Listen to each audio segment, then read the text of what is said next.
Now let's get to our buy and sell as we bring in producer Tyler. Ty, how you doing, my man? I am good, Jason. I am good. I'm excited for another edition of Buy or Sell. I got some good questions ready to go. As always, Buy and Sell brought to you by Jock Market, jockmkt.com. If you're down in the States, it is live. And you guys were talking about that Rangers beatdown on the Flyers. In that game, Mika Zibanejad's stock started at $4 and the final payout was $25. Can you imagine if you bought 10 shares of Mika Zibanejad before that game? That's over, I think the number 602% is how much it went up. Also, another one that caught my eye. They sent me some numbers from their contest the other night. When Tyson Barrie had his 4 points against the Calgary Flames, his share price was $1.79 to start. It paid out at $16. So there's some money to be made over with our friends at Jock Market. If you're down in the States, you can find their app on whatever app store you use. And if you use the promo code DFO20, you get a $20 deposit bonus. Boom. You put in that deposit, you're using Barrie and Zibanejad, and you are walking away big money right there. Oh, yeah. All right, let's get to the first question. And this one comes from our Instagram at Devinism16 on Instagram. He says John Tortorella will be the head coach of the Columbus Blue Jackets next season. Frank, are you buying or selling on Torts sticking around in CBJ? Selling. I think they're happy with how he's helped that franchise get on the map. I mean, before Jarmo Kekalainen and John Tortorella, the Blue Jackets were a perennial joke, and I think they're appreciative of that.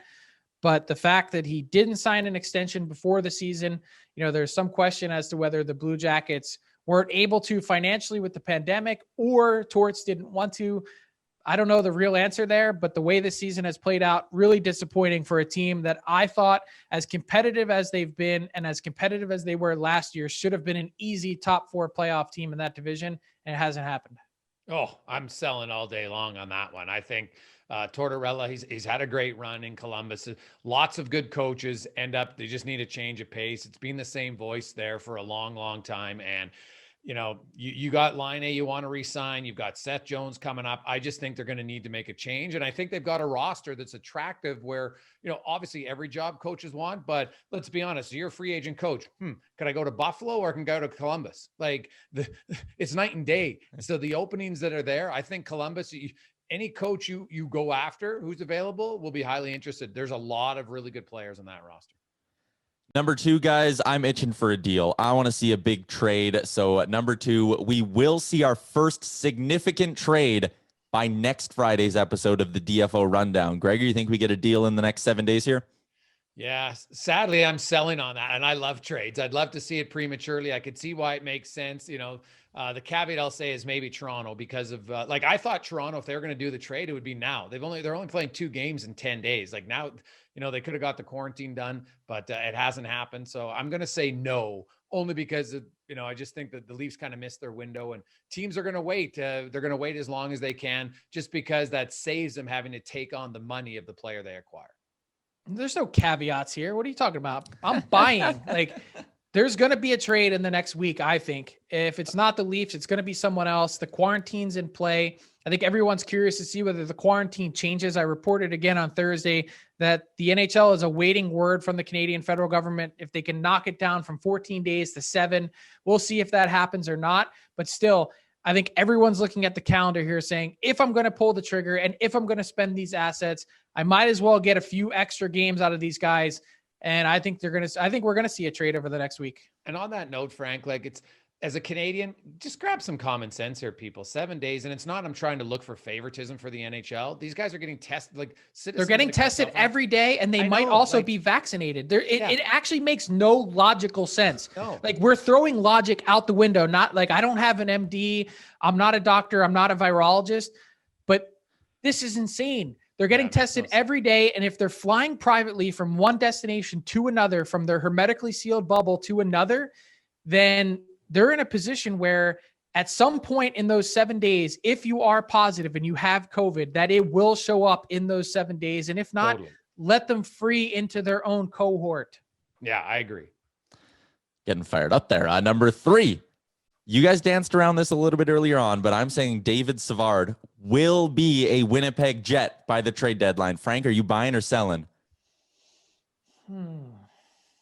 Yeah, making you give me a firm answer. It's hard. I'm going to buy. I think that's the one guy that just makes perfect sense for them. I don't know what the cost is. I don't even know what the cost to re-sign him is. I think it's probably something that the Jets could afford if they'd want to. And there's no doubt that I think they've been scouting the Columbus Blue Jackets. Their AGM, Larry Simmons, has certainly been at games. I think Savard makes too much sense and is such a good fit. I'm going to buy that he is a Jet. A few weeks ago, I would have bought this, but I'm going to sell. I think Chicago has come back. Columbus is now within 2 points as we speak today of getting in that playoff race. And I just think Dallas is going to run out of gas by playing so many games. And Columbus, I think they'll have confidence in themselves. You get in the playoffs and anything can happen, as they proved last year. So I'm going to sell. I think David Savard stays with Columbus because by the 12th, I think they'll be in a playoff spot. So real quick though, if you're Jarmo Kekalainen, which of those teams ahead of you in the Central are you beating? If you're finishing in the 4th spot, you're likely to face Tampa. You've already gone through a couple years where you went sort of all in, so to speak. You lost a bunch of free agents that walked at the end of the year. They haven't had any discussions with David Savard to this point on re-signing him. Can you honestly make the argument that Savard and Nick Foligno make sense to keep just in case you get in? No, it's a good argument.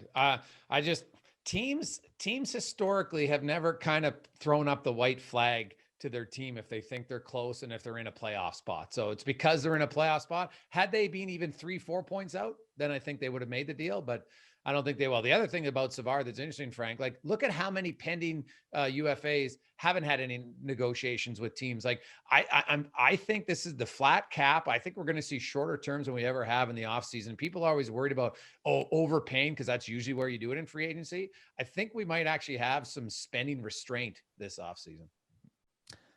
Number 4 in buy and sell, the LA Kings. They're just 3 points back of the St. Louis Blues in that Western playoff race. They also have a game in hand. So if they win it, they could be only a point back. I'm going to say Todd McClellan and the LA Kings find a way to get hot and sneak into the playoffs. Gregor, are you buying or selling? You know what's funny? Because that's the one team. I know Frank was talking about the playoff races. You know, they've found their way to stay in that race. They've gotten good goaltending from Cal Peterson when he's in. Drew Doughty and Anze Kopitar are drinking from the fountain of youth this year. Same with Dustin Brown. So they've got that veteran leadership. They've got some young kids, and something just seems amiss in St. Louis this year. How about their injury report? Yeah, no, that's true. But they've also just been horrific at home, right? Like it's kind of weird. I know there's no crowds. Well, at least there's just started to be some, but I don't know if LA makes it, but I think LA is a team that won't make a big splash, but I think they're going to try to add a little piece. That they've got tons of really good prospects. I think they can afford to give up a 2nd or a 3rd round pick to kind of just add some juice to their team at the deadline. I don't think they make it, but I think LA does make a trade to try to boost their team at the deadline. Sell all day long. No, I don't see any chance that this happens. And I'm happy for you to record this and play it again at a later date. St. Louis Blues just got Tarasenko back. Think of all the guys that have been out of their lineup: Barbashev, Robert Thomas, Colton Parayko, Jaden Schwartz. Go down the list. It's been insane. That team has dealt with more injuries than almost any other, and yet they're still squarely in the mix. I think the Blues are going to get these guys back. And if they can all stay together for a few games, they're going to take off. I think the Blues actually finish potentially ahead of the Minnesota Wild in that 3rd spot. And that's the way I see it shaping up. And I don't see any way in which the Los Angeles Kings are adding at the deadline. I think their one goal is to re-sign Alex Iafallo at some point, whether it's now or before he hits free agency. They've been in discussion, but they're in a position where I don't see them adding. They're a neutral team at the deadline, not buying or selling. Last buy or sell question of the week. I talked about him off the top in his performance against the Calgary Flames the other day, but Tyson Barrie, heard on Insider Trading, Ken Holland might start some negotiations with him. I'm not sure if there's a fit here next year. I think Tyson Barrie might price himself out of the range of the Edmonton Oilers. I'm saying Tyson Barrie will not be an Edmonton Oiler next year. Jason, what do you say? Oh, man, this is a hot topic in Edmonton. Oh, it Fans is. Are fired is up. it ever? All of a sudden, second assists don't count in the NHL. What a ridiculous statement. Cheesy apples. But anyway, see, here's the thing. Tyson Barrie in the last 8 years in the NHL is the 7th highest scoring defenseman in the league. He's been an elite point producer everywhere he goes. And now he's teamed up in Edmonton with the best 2 scorers in the league. So of course, like, he's an elite offensive guy. I get that he's not great defensively, so I'm not going to pay him. But if I could get Tyson Barrie at 3 years between 5 to 5.5 million, I would sign that for Edmonton, because now it's all about term for me. So I do think there's a fit here. I don't know Tyson Barrie well enough to say, is he looking for a big payday? He's made good money, but in a flat cap, are teams going to suddenly grossly overpay him? I don't think so. So I think there is a fit for the Edmonton Oilers, but it depends on term. It's really the term. Even if I had to squeeze up to 6, I wouldn't love it. But if I got on a 3-year deal, I would punch that ticket if I'm Ken Holland, because Tyson Barrie has been proven for years to be an elite puck-moving defenseman. 100% agree. I think he's fit like a glove. I've always thought that Tyson Barrie would fit like a glove, going back to when he was available for trade from the Colorado Avalanche. He was a guy that, you hit everything right on the head. Elite point producer, exactly what they needed on their power play, fits so well with the scores that they have. And he's got his confidence back. That was the biggest thing. That was my question mark. The only question mark for me with Tyson Barrie was, could he find a way to get that confidence back? And he has. And I think he just doesn't make any sense. When someone fits, he's young enough. Term is going to be everything, but I think he stays. There you go. That is another edition of Buy or Sell, brought to you by Jock Market. Check them out, jockmkt.com. It's launching soon in Canada, but if you're down in the States, download it wherever you get your apps from. Promo code DFO20 gets you that $20 deposit bonus. It's awesome. Thanks, Ty. And that's a lot of fun, man. If you can get on the stocks on a guy who you think's going to have a big night, it's really worth it. It's a Zibanejad going from like $4 up to 20. That's a huge